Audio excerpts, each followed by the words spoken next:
নির্বাচনী প্রচার সভা থেকে অমিত শাহকে নিশানা করেছেন মমতা বন্দ্যোপাধ্যায়। একের পর এক হেলিকপ্টার নিয়ে তিনি নিশানা করেছেন। মমতা বন্দ্যোপাধ্যায় বলছেন, দেখেছেন বিজেপি কেমন খেপে গেছে, 50টা হেলিকপ্টার, সিআরপিএফ, বিএসএফ, সাজোয়া গাড়ি, ইডি, আইটি, এনআইএ সব নিয়ে এসেছে।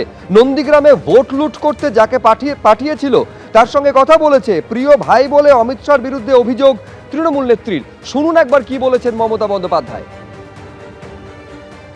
আজকে আবার সকালবেলায় আমার খুব প্রিয় ভাই, মোটা ভাই,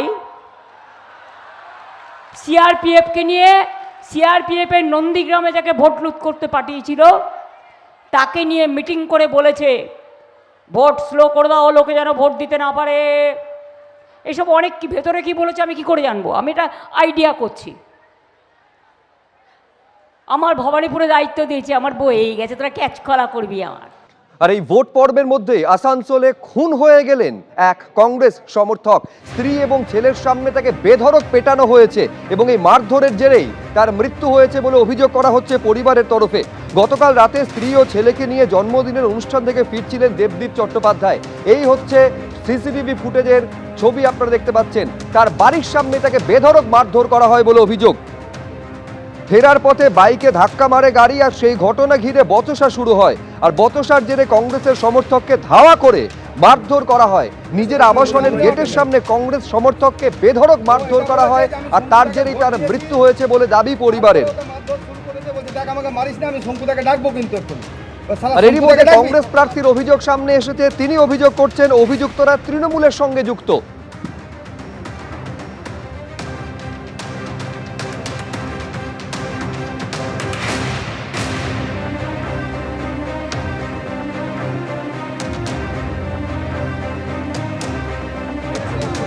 সরাসরি কথা বলবো, কৌশিক গাতাইত আমাদের প্রতিনিধি রয়েছেন। কৌশিক, কি ঘটনা ঘটেছে বিস্তারিত জানতে চাইবো। সুপ্রজিৎ, ঘটনাটা ঘটেছে গতকাল রাতে। একটা জন্মদিনের অনুষ্ঠান থেকে দেবদীপ চট্টোপাধ্যায় সস্ত্রী এবং শিশু সন্তানকে নিয়ে ফিরছিলেন একটা গাড়িতে করে, এবং ফেরার সময় অনন্যা সোসাইটি বলে একটা অ্যাপার্টমেন্ট রয়েছে, এবং সেই অ্যাপার্টমেন্টের সামনে আসার পর সময়ই দু তিনজন যুবকের রাখা গাড়ি তাদের গাড়ির সাথে ধাক্কা লেগে যায় বলে যেটা জানা যাচ্ছে সূত্র মারফত। এবং সেই সময় দুপক্ষের মধ্যে বচসা হয়। বচসার পর থেকেই ওই যুবকরা দেবদীপ চট্টোপাধ্যায়ের উপর চড়া হয় এবং বেধড়ক মারধর করে। মারতে এমন অবস্থা হয় যে অনন্যা সোসাইটির যে গেট, সেই গেটের সামনে সোসাইটির যে নিরাপত্তা রক্ষী তাদের সামনেই তাকে মারতে মানে মাটিতে ফেলে দেওয়া হয়। তারপরে তার স্ত্রী হাত জোড় করে তাকে গেটের ভেতরে যখন ঢুকিয়ে দেয়, সেখানেও তাকে মারধর করে ফেলে দেওয়া হয়। কিন্তু তারপর তাকে হাসপাতালে নিয়ে যাওয়া হয়নি। তার স্ত্রী বলেছিলেন যে না, আমি বাড়িতে নিয়ে যাচ্ছি। একেবারে পরিবারের তরফে অভিযোগ করা হচ্ছে এইটা যে বারে বারে প্রাণ ভিক্ষা করার পরেও তাকে বেধড়ক মারধর করা হয়েছে এবং এমন মারধর করা হয়েছে তার জেরেই তার মৃত্যু হয়েছে। শুনুন একবার নিহতের স্ত্রী কি অভিযোগ করছেন। আমরা বার্থডে পার্টি থেকে ফিরছিলাম, রাস্তায় তো ধস্তাধস্তিতে গাড়িতে অ্যাক্সিডেন্ট হয়। তারপরে মারতে শুরু করা কতজন মিলে আমার হাজব্যান্ডকে, বিনা কারণে, কোনো কিছুই কারণ ছিল না। আমি ক্ষমা চাইছিলাম যে আমাদের ছেড়ে দিন, আমার হাজব্যান্ড কিছু করেনি। ইনফ্যাক্ট আবার বাচ্চাও ছিল, বাচ্চাও জোর হাত করে ক্ষমা চেয়েছে যে কিছু করেনি, ওদেরকে ছেড়ে দিতে। কিন্তু ওরা এমন ফেরত আসতে, ওদের এমনভাবে থ্রেটনিং দিচ্ছে আমাকে, বলছে যে ইহা পে মারকে গিরা দেঙ্গে, ক্যা করোগে তুম লোগ। মানে এমনভাবে ফেরত কোনোদিনও দেখিনি যে এইভাবে গুন্ডাগর্দি ওপেনলিভাবে একটা মানুষকে মেরে দিল। তার সাথে কোনো তো দুশ্মনী নেই, আমরা ফিরছিলাম। জন্মদিনের অনুষ্ঠান থেকে ফিরছিলেন এবং তখন বাইকের সঙ্গে একটি গাড়ির ধাক্কা লাগে। ধাওয়া করে তাকে দেবদীপ চট্টোপাধ্যায়কে তার আবাসনের সামনে এসে বেধড়ক মারধর করা হয়। এবং যে সময় মারধর করা হচ্ছে সে সময় ওই আবাসনের নিরাপত্তা রক্ষীও ছিলেন। তার মুখে শুনুন কি ঘটেছিল। ডিউটিতে ছিলাম, আমরা ওখানে বসেছিলাম। প্রথমে ভদ্রমহিলা একা এলেন, উনি ওই দিক দিয়ে গেলেন, চলে গেলেন। আমার সঙ্গে বলে গেলেন যে দাদা আসবে, গেটটা খুলে দিতে। আমরা খুলে দেবো। খানিকক্ষণ পরে একটা ছেলে মোটরসাইকেলে করে ওনার ছেলেকে নিয়ে এলো, ভিতর দিকে গেল, আবার মোটরসাইকেল করে ওই ছেলেটাকে নিয়ে বেরিয়ে চলে গেল। তারপর কিছুক্ষণ পরে দেখি অনেকগুলো ছেলে, এক পাল ছেলে, আর ওকে সবাই হুড় করে এখানে এসেছে। আর আমরা তো 6 জন ছিলাম, এইসব তাগড়া ছেলে, আমরা ভয় পেয়ে গেছি। এবার গেটটা যখন খুলেছি তখন ছেলেটা হুড়ুম করে এসে পড়েছে, আর ওরা মারধর করছিল। তো আর তারপরে তো ওরা পুলিশকে ফোন করলো, ওখানে একজন ছিলেন, উনি পুলিশকে ফোন করলেন, পুলিশ গাড়ি এলো, দুজন পুলিশ ছিল, ওদের সামনে কথাবার্তা হলো, তারপরে ওদেরকে ছেড়ে দিল, ওরা চলে গেল যে ছেলেগুলো ছিল। এই ঘটনাকে কেন্দ্র করে একেবারে রাজনীতির রং লেগে গেছে কংগ্রেসের তরফে। কংগ্রেস প্রার্থী নিজে অভিযোগ করছেন এই ঘটনার সঙ্গে তৃণমূলের যোগ রয়েছে, যারা মারধর করেছে তাদের সঙ্গে। শুনুন বিজেপির তরফে কি বলা হচ্ছে, বিজেপির প্রধান মুখপাত্র দেবজিৎ সরকার কি বলছেন, দেখুন একবার।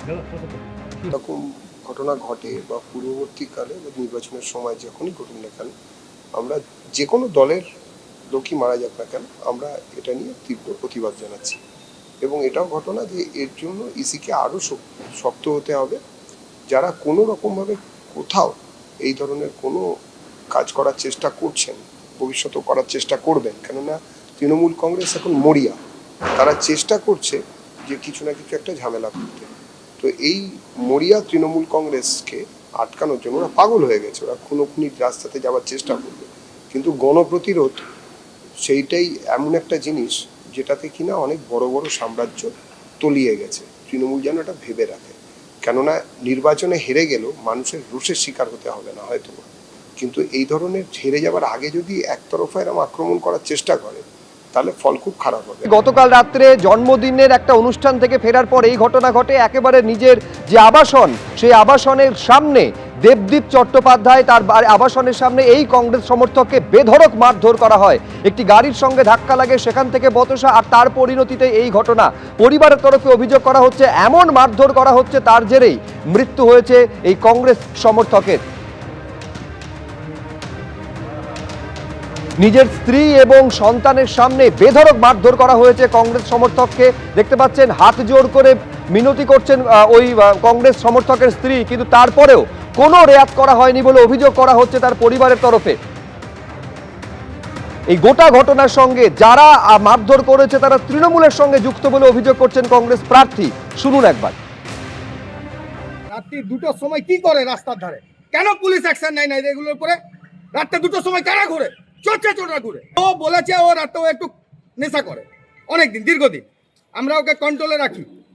ও বলেছে ও নিজের বাচ্চাকে নিয়ে ফিরছিল, সেই সময় ওরা কিছু ওকে হট্টক হয় ওদের মধ্যে। অভিযোগটা নিশ্চয়ই করব, কেন অভিযোগ করব না? চোরের দল, আমাদের কাছে এভিডেন্স আছে। কেউ কাউকে ভোট দিতেই পারে, কেউ কাউকে ভোট দিয়েছে বলে তাকে এইভাবে প্রাণে মেরে দেবে। একটা বাচ্চা ছেলে আছে, ওর ওয়াইফ কোথায় যাবে? কে দেখবে ওর পরিবারটাকে? কেউ ফুটে যাচ্ছে। তারা একদম তৃণমূলের ক্যাম্পে পরশুদিন বসেছিল, তাদেরকে দেখেছি, তারা বারবার পার করেছে অনন্যার গেট দিয়ে। অর্থাৎ ভোটের মধ্যে কংগ্রেস সমর্থক খুন হয়ে গেলেন, যে অভিযোগ সামনে এসেছে এবং যে সিসিটিভি ফুটেজ সামনে এসেছে তাতে দেখা যাচ্ছে যে একেবারে নিজের আবাসনের সামনে কংগ্রেস সমর্থককে বেধড়ক মারধর করা হয়েছে। পরিবারের অভিযোগ সেই মারধরের জেরেই তার মৃত্যু হয়েছে।